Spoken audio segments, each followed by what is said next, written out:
Uma das dificuldades recorrentes quando aprendemos um idioma estrangeiro é cair em armadilhas. E grande parte dessas armadilhas acontecem justamente por causa do português. E você sabe por quê? Porque quando falamos um outro idioma, a gente invariavelmente se baseia no português. Nós geralmente pensamos assim: é parecido com o português, então deve ser igual em inglês. Mas às vezes não é.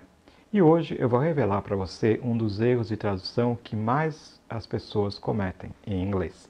E saber como não cair nessa armadilha é muito importante, porque se trata de uma palavra bastante usada. Então, vamos conhecê-la.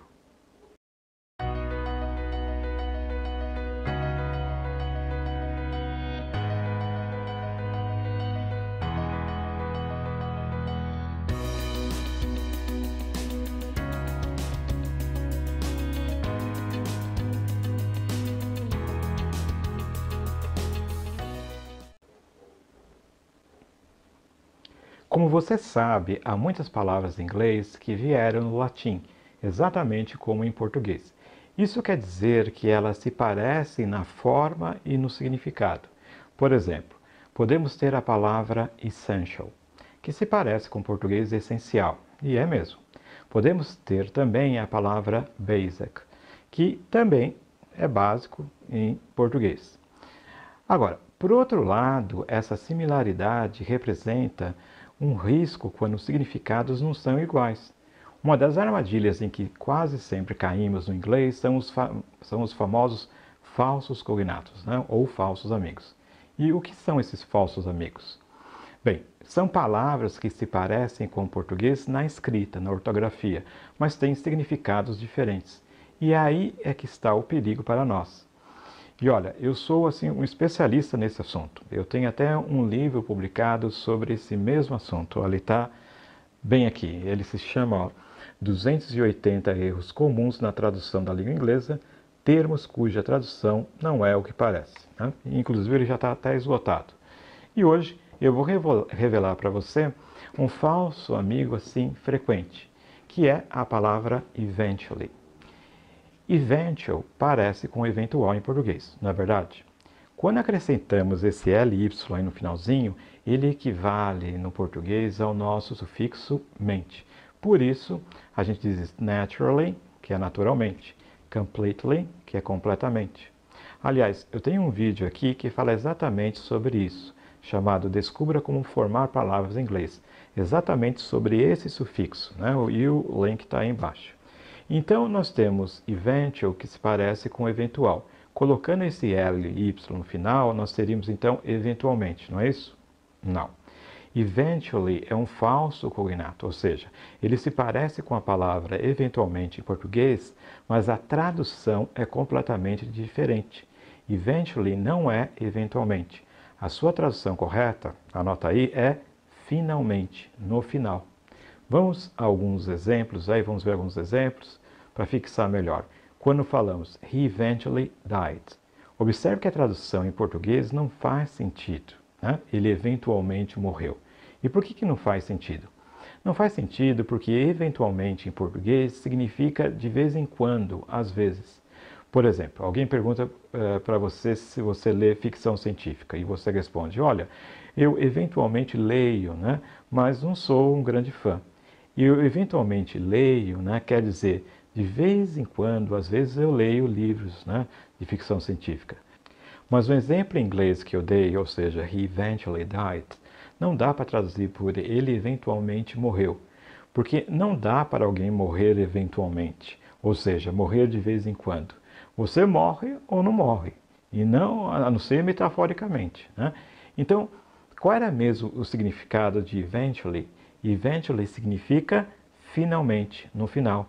Então a tradução correta de he eventually died seria ele finalmente morreu. O mesmo seria se nós disséssemos the bride eventually arrived. Não dá para traduzir a noiva eventualmente chegou. Ninguém chega de vez em quando. A tradução correta é a noiva finalmente chegou. Entenderam?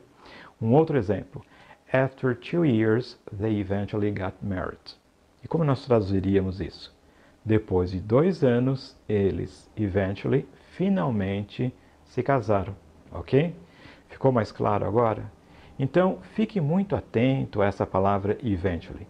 Para você gravar assim de vez a tradução dessa verdadeira armadilha, eu gosto de usar como exemplo, sempre que possível, lógico, um vídeo com um nativo, né, usando a palavra em questão. Porque eu acho que fica mais fácil assimilar quando há uma imagem associada. Então vamos ver um trechinho de um vídeo que o rapaz usa eventually.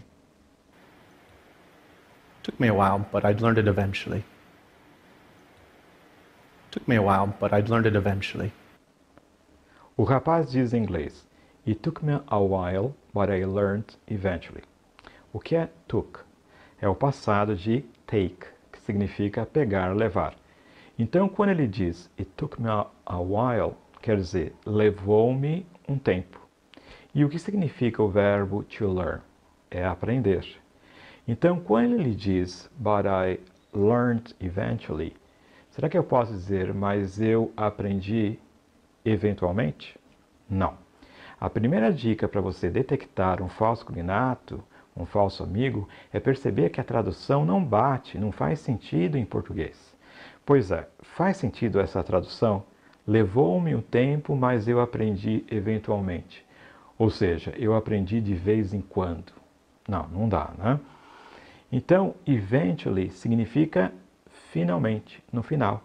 Então, a tradução correta é It took me a while, levou-me um tempo, but I learned eventually. Mas eu finalmente aprendi, ou no final eu aprendi, ou ainda, levou-me um tempo, mas eu acabei aprendendo. Deu a perceber? Vamos ver de novo o vídeo. Took me a while, but I'd learned it eventually. Took me a while, but I'd learned it eventually. Took me a while, but I'd learned it eventually. Took me a while, but I'd learned it eventually. Então, daqui em frente, tome cuidado com a tradução dessa palavra. E fique atento também quando você ouvi-la em português, principalmente em filmes. Você vai perceber que na maioria das vezes ela é traduzida incorretamente. Agora, se você quiser falar eventualmente em inglês, você pode usar occasionally, que é ocasionalmente, ou simplesmente sometimes, que significa às vezes. Por exemplo, alguém pergunta a você, você conversa com ela? Aí você responde, olha, eventualmente. Em inglês ficaria o quê? Occasionally or sometimes. Ou seja, eu converso com ela ocasionalmente, às vezes. Ok? E aí, me diz, você gostou dessa dica? Aposto que você vai ouvir e ler essa palavra bastante vezes. E agora que você sabe como traduzi-la corretamente, não vai errar mais. Na verdade, esse vídeo foi um exemplo da abordagem de coaching que eu uso, que se baseia no entendimento. Como exemplo dessa abordagem, hoje eu não usei decoreba. Em vez disso, eu usei o bom senso e argumentos fundamentados. Eu expliquei para você, primeiro, o que é um falso cognato, não é isso? Segundo, eu expliquei por que os falsos cognatos, os falsos amigos, podem nos enganar. Terceiro, eu expliquei como reconhecê-los. E quarto, eu usei exemplos bem esclarecedores em um vídeo também nativo. E agora que você aprendeu, em vez de decorar, não vai mais errar, porque eu sei que você é suficientemente inteligente e não precisa de decoreba. E aí, você achou difícil aprender inglês assim? Se você gostou, assista também a videoaula chamada Como Aprender Inglês, 4 princípios comprovados, na qual eu ensino para você uma forma mais fácil de aprender, por exemplo, pronúncia, aprender como montar frases em inglês, como eliminar erros comuns quando nós estamos aprendendo esse idioma e também como entender e usar expressões idiomáticas. Você vai descobrir uma forma mais inteligente e mais rápida de aprender inglês. Então, vá lá e assista. Aí embaixo você encontra o link.